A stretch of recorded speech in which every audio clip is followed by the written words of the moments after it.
Hola família, què? Ja esteu seguint les propostes del Fred i el sofà?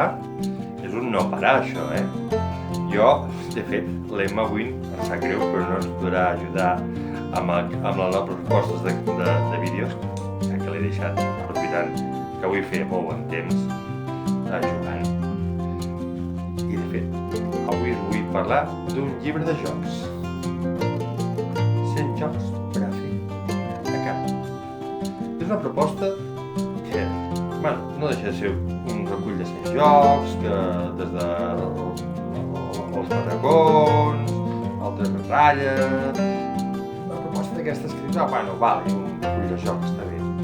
Però té la curiositat, que a mi és la que m'ha agradat força, a part de la proposta en si, que és útil, i aquests dies, ja us ho dic, jo m'està servint molt.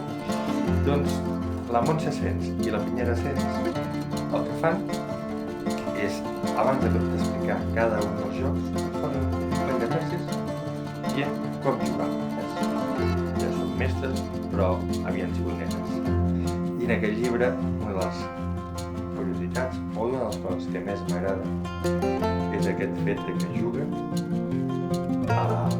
explicant-se com jugaven sota la taula, com els havien fet res.